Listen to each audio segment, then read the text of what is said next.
Pengamat politik Refli Harun mengungkapkan penyebab Presiden Jokowi terlihat kalut jelang lengser ini berkaitan dengan posisinya dalam partai politik. Lain dengan Jokowi, Megawati, SBY, Gus Dur justru terlihat tidak terlalu kalut ketika lengser. Menurut Refli Harun, penyebab Megawati, SBY, dan juga Gus Dur terlihat tenang ketika akan lengser karena mereka memiliki partai politik, sedangkan Jokowi enggak.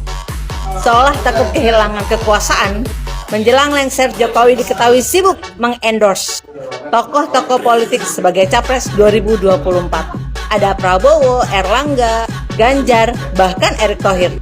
Jokowi sibuk mencari figur penggantinya setelah lengser, seolah takut kehilangan kekuasaannya. Jokowi juga dinilai memiliki kekhawatiran proyek-proyek ambisiusnya tidak diteruskan oleh presiden selanjutnya jika bukan orang terdekatnya. Sebut saja proyek IKN Nusantara yang sampai sekarang belum memiliki investor asing. Begitupun kereta cepat Jakarta-Bandung yang terus molor dan biayanya semakin membengkak grogoti APBN. Seolah takut kehilangan kekuasaan, menjelang lengser Jokowi diketahui sibuk Ganti judul seolah takut kehilangan kekuasaan. Seorang bapak sibuk mengendorse anaknya. Seolah takut hilang kekuasaan, seorang jenderal rela turun gunung. Kita tuh bicara yang udah terjadi aja. Kalau yang masih opini, angan-angan, atau yang belum terjadi itu nanti dulu, ya kan. Mbak, kalau bermimpi, kalau berhayal itu ya mbok ya yang masuk akal gitu ya. Jangan masuk di pantat ya. Malu-maluin, Pengamat sebut Jokowi layak disebut Bapak Utang. Mbak Ajeng, izin stage ya.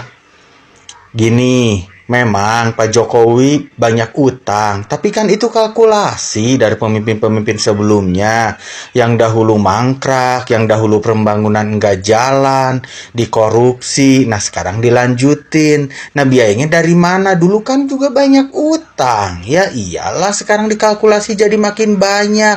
Tapi coba Mbak Ajeng jalan-jalan, jangan main TikTok terus, nonton berita terus, jalan-jalan, lihat jalan tol, jalan-jalan ke Papua, ke NTT, NTB, coba lihat deh ke daerah timur, kan banyak pembangunan infrastruktur.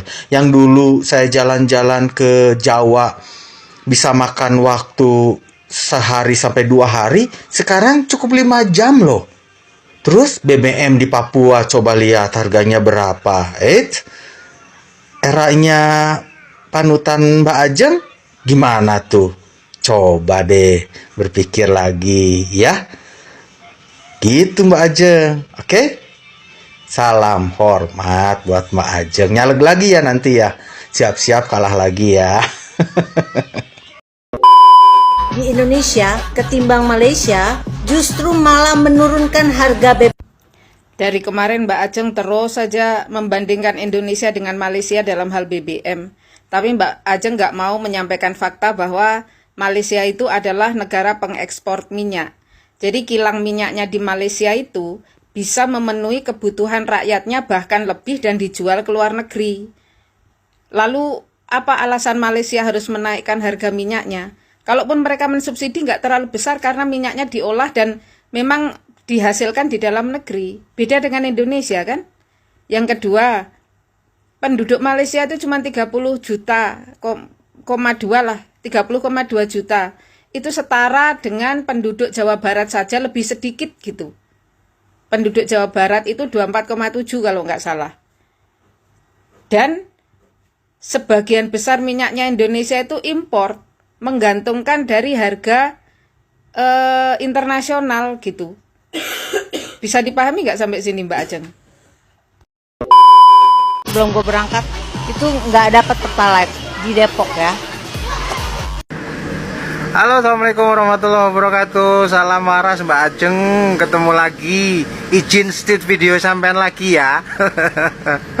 Oh, jadi ceritanya lagi ngeluh susah dapat Pertalite. Aduh, Mbak Ajeng itu kayaknya orang kaya deh. Masa orang kaya isi Pertalite? Pertalite itu untuk masyarakat miskin Mbak Ajeng, bukan untuk masyarakat menengah ke atas.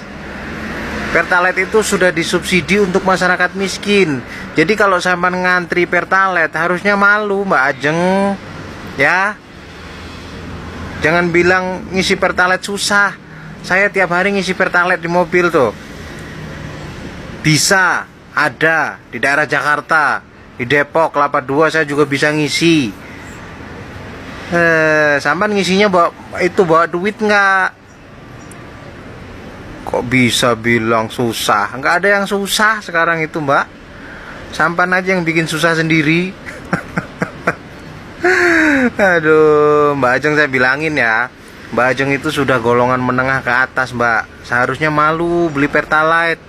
Ya, Pertalite itu sudah disubsidi oleh pemerintah untuk masyarakat miskin Mbak. Ya,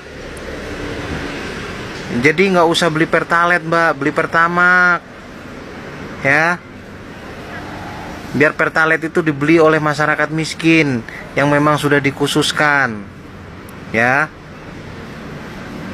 Jadi jangan diserobot-serobot Mbak Ajeng. Kasihan yang di bawah, ya. Sampean kan orang kaya, orang mampu, mobilnya juga pasti bagus. Isi Pertamax dong. Masa isi Pertalite sih? Aduh, gimana sih Mbak Ajeng ini? Pertalite itu khusus subsidi Mbak, ya. Sampan nggak pantas dapat subsidi, sampan sudah jadi orang kaya, ya. Oke Mbak, salam waras ya Mbak ya. Tapi sila kelima, keadilan sosial bagi seluruh rakyat Indonesia nggak pernah.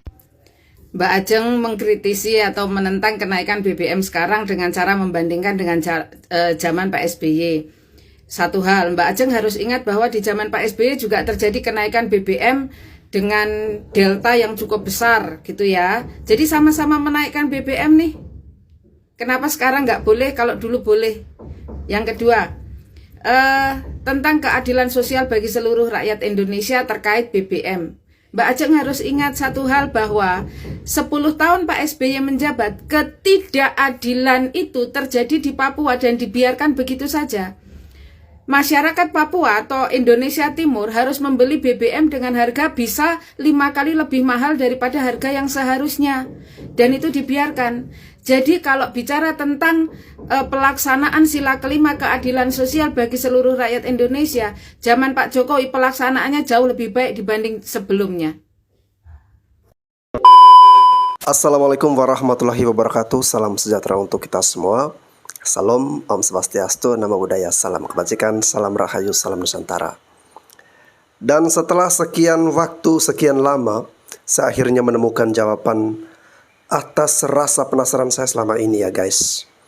Karena saya selalu bertanya-tanya ya, kenapa Mbak Ajeng ini begitu getol ya, begitu berapi-api terus-menerus di TikTok menyuarakan sentimen negatifnya terhadap pemerintah Presiden Jokowi ya.